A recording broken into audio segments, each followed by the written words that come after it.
تبھی جو بہت زیادہ نیک ہو نا، مجھے اس سے بہت ڈر لگتا ہے، کیونکہ اس کا امکان ہوتا ہے کہ یا تو یہ واقعی بہت نیک ہے یا یہ بہت بڑا فراڈی ہے۔ جو بہت زیادہ نیک ہو نا، حضرت بابا، میں کہتا اللہ خیر کرے، یہ عجیب سا نہ ہو کہیں۔ اور یہ بھی اسی سے یاد رکھو، یہ زیادہ نہیں میں بات کروں گا، بس جلدی سے آگے جا رہا ہوں، کہ جو بہت اچھا عامل ہوتا ہے نا، روحانی علاج کرا رہا ہے، اس سے یقین کر لو یہ کوئی بہت بڑی چیز ہے، یہ بہت بڑے نقصان میں ڈالے گا آپ کو۔ جو چھوٹے موٹے الٹے سیدھے عامل ہوتے ہیں نا، نماز نہیں پڑھ رہے، لڑکیوں سے پردہ نہیں کر رہے، وہ شکل سے چرسی لگ رہے ہیں، یہ والے عامل کم خطرناک ہیں۔ عاملوں کی جب بات آئے تو دل پہ لے جانے دو، اس کے بغیر ان عاملوں کی عقیدت نکلے گی نہیں۔ آج ایک فیملی آئی میرے پاس عصر کے بعد، ایک عامل نے طلاق دلوا دی دونوں، وہ عامل بھی بہت نیک شمار ہوتا ہے، اس کو بتایا تم پہ جادو کیا ہے، وہ لڑکی وہم میں چلی گئی مجھ پہ جادو ہے، اور وظیفے پڑھ رہی ہے، بیٹھ کے وظیفے پڑھ کے اور کھوپڑی آؤٹ ہو گئی اس کی، حالانکہ کوئی جادو نہیں ہے اس کے اوپر۔ میاں بیوی کے اختلافات ہیں، ان کو حل کیا جا سکتا تھا، ان کی غلطی کسی بزرگ کے پاس چلے گئے، ان بزرگ نے کہہ دیا اصل میں تم پہ عملیات ہیں، تم یہ پڑھا کرو۔ اب بہو کو وہم ہو گیا مجھ پہ کیا ہیں، عملیات۔ اب جب وہم ہو گیا کہ عملیات ہیں تو پھر یہ بھی وہم ہوگا ساس نے کرایا ہے، نند نے کرایا ہے، وہ گھر میں ایسا چھستا بستا، گھر کی ایسی کی تیسی کرا دی۔ اس کی نیت نہیں ہوگی لیکن نتیجہ یہی نکلتا ہے۔ چھوڑ دو بیچارے، ٹینشنیں اتنی انہوں نے اٹھائی ہوئی ہیں، اور ایج ان کی ہو گئی، تو اس عمر میں تو یہ سب کچھ ہوتا ہے، اور آدھے سر کا درد بھی بہت سارے لوگوں میں ہے۔ اس کا جادو سے کیا تعلق ہے؟ لیکن جا کے ان پہ جادو ہے، تو ان پہ یوں ہے، تو ان پہ فلانا ہے، تو ان کو ڈمکانا ہے۔ مولانا یوسف الجہانوی شہید رحمۃ اللہ علیہ کو فالج ہوا تھا، فوراً روحانی علاج کے لیے بھجوا دیا کسی مکھنچو کے پاس، وہ ان پہ دم کر رہا ہے کہ قادیانیوں نے جادو کیا ہے۔ ہمارے حضرت مفتی رشید احمد صاحب نے ان کو بلا کے سمجھایا کسی کا باپ بھی آپ پہ جادو نہیں کر سکتا، آپ کو کیوں دماغ میں فالج؟ تو یہ آپ اتنی محنت کرتے تھے دماغی، چلنا پھرنا نہیں ہو، واکنگ نہ ہو، اور دماغی محنت اور ٹینشن مخالفت ہوتے تو فالج ہی تو ہوتا ہے، اور پھر ایج بھی تو کتنی تھی۔ انگریز کبھی نہیں کہے گا کہ مجھ پہ جادو ہوا ہے، یہ مسلمانوں میں پتہ نہیں کیا مسئلہ ہے، اور سب کے پاس ایک دلیل ہے کہ جب نبی پہ جادو ہو سکتا تھا تو پیغمبر پہ تو یوسف الجہانوی شہید پہ کیوں نہیں ہو سکتا؟ میں ان سے سوال پوچھتا ہوں، نبی پہ ہو سکتا تھا تو ابو بکر پہ کیوں نہیں ہوا، عمر پہ کیوں نہیں ہوا، عثمان پہ کیوں نہیں ہوا، علی پہ کیوں نہیں ہوا؟ اگر اتنا آسان ہوتا نا تو یہودی تو صرف پیغمبر کے دشمن تھوڑی تھے، ابو بکر کے بھی تھے، عثمان کے بھی تھے، کسی پہ بھی نہیں ہوا۔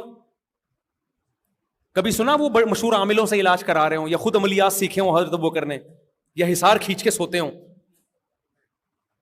یہ بچوں کا کھیل نہیں ہے۔ نبی پہ کیوں ہوا تھا؟ اس لیے تاکہ لوگ آپ کو جادوگر نہ سمجھیں، اس لیے اللہ نے ہونے دیا تھا، کیونکہ بار بار یہ کہتے تھے جادوگر ہیں، تو اللہ نے ہونے دے دیا تاکہ یہ الزام بھی، کیونکہ جادوگر پہ نہیں ہوتا جادو، تو نبی کو چونکہ بشر کے لوگ کامل بشر سمجھیں، اس لیے اللہ نے ہونے دے دیا، وہ بھی تھوڑا سا، زیادہ نہیں ہوا وہ، تاکہ یہ تانا بھی نہ بری ہو جائے کہ بار بار کہتے جادوگر ہیں، یہ جادو کے زور سے اتنے لوگوں کو مسلمان کر۔ اللہ نے ہونے دے دیا کہ چلو میں تمہاری یہ بھی کنفیوژن دور کر دوں کہ یہ جادوگر نہیں ہے، ورنہ اتنا پاورفل تم نے جادو کیا، تھوڑا سا بھی اثر نہ ہوتا۔ اور پھر اس بہانے سورہ فلق سورہ ناس نازل ہو گئی ہمارے فائدے کے لیے کہ یہ دم کر کے سو جایا کرو۔ میں اس سے کہتا ہوں کہ جب نبی پر اتنا پاورفل جادو ہوا تھا، سورہ فلق سورہ ناس کا دم کرنے سے وہ ٹھیک ہو گیا، تو ہمیں ان عاملوں کے پاس جانے کی کیا ضرورت ہے؟ ہمیں سورہ فلق سورہ ناس کافی کیوں نہیں ہے؟ بات آ رہی ہے؟ اگر ہوا بھی ہے بالفرض، اول تو اتنی آسانی سے نہیں ہوتا، مان لو ہو گیا یار، امکان کے درجے میں مان لو، تو سورہ فلق سورہ ناس پڑھ کے بھوک لگا کے سو جاؤ نا، کیا تکلیف ہو رہی ہے تمہیں؟ تو اس لیے عامل جتنا نیک ہوگا نا،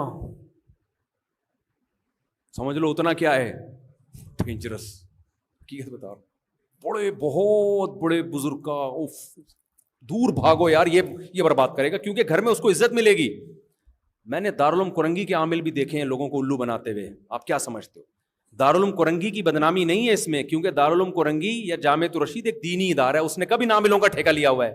بنوری ٹاؤن کی میں مخالفت نہیں کر رہا، بنوری ٹاؤن ایک دینی ادارہ ہے، فتویٰ بنوری ٹاؤن سے لو۔ ہم تو خود لوگوں کو کہتے ہیں یار یہ مسئلہ ہے بنوری ٹاؤن، اوتھینٹک فتویٰ ملے گا، ایک بہت بڑا علمی ادارہ ہے، یہ فتویٰ دارالعلوم کرنگی سے لو، اوتھینٹک فتویٰ ملے گا۔ روحانی علاج کی بات کر رہا ہوں، روحانی علاج نہ بنوری ٹاؤن میں، نہ جامعۃ، جو میرا ادارہ ہے جامعۃ الرشید، میں اس کی بھی مخالفت کرتا ہوں اس میں، نہ دارالعلوم کرنگی میں۔ سمجھتے ہو؟ تو دینی مدرسے خراب نہیں ہوتے، خراب لوگ دینی مدرسوں کا شیلٹر استعمال کرتے ہیں۔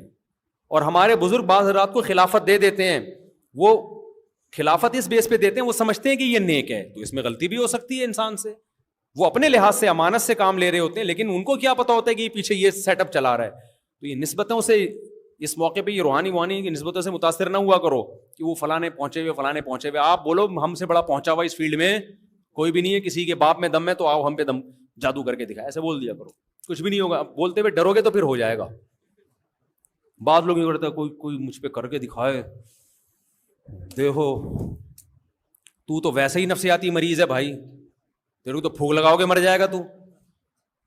وہ میں نے واقعہ سنایا تھا نا, ہمارے چھت پہ جنات آ گئے تھے بھی نہیں, اور ڈرامے بازی ہو رہی تھی, تو وہ مؤذن صاحب نیچے جا کے میرا بیان سنا ہوا تھا کہ جنات کے سامنے کانفیڈنس ظاہر کرو تو جن نہیں ڈرتے. تو مؤذن صاحب اللہ ان کی مغفرت فرمائے انتقال ہو گیا, وہ کیا کہہ رہے, رات کو ہاتھ جوڑ کے چھت کی طرف کہہ رہے ہیں, بھائی ہم لوگ تم سے ڈرتے ورتے نہیں ہیں, خدا کے لیے یہاں سے چلے جاؤ. جن اگر ہوگا تو بولے گا بیٹا تیرا اسٹائل بتا رہا ہے کہ تو جتنا ڈرتا ہے اتنا. ہم نے لفٹ ہی نہیں کرائی, ہم نے کہا ہوں گے بھی تو ہماری بلا سے, حالانکہ میں ڈر رہا تھا اندر سے. ڈر اس سے نہیں رہا تھا, جنات ہیں. میں کہہ رہا تھی گڑبڑ کیا ہو رہی ہے, کیونکہ چھت پہ پتھر ہل رہے ہیں, اینٹ ہل رہی ہے. ابے ہلانے والا نظر نہیں آ رہا, اینٹ کہاں سے ہل رہی ہے, تو طبعی خوف تو آئے گا نا انسان کو, یہ ڈرامہ کیا ہو رہا ہے. لیکن ہم نے کہا نہ کوئی تعویذ. وہ پھر پتا چلا وہ ٹینکی میں وہ گیس کا جو ہے نا پریشر بن کے وہ چیزیں ہل رہی تھی. تو بعض دفعہ کسی چیز کی لاجک سمجھ میں نہیں آ رہی ہوتی, تو آپ بولو یار پتہ نہیں کیوں ہو رہا ہے, لیکن کسی وجہ سے ہو رہا ہے. جنات پہ نہیں ڈال دیا کرو یہ کر رہے ہیں. تو عجیب ڈرامے ہیں پاکستان میں.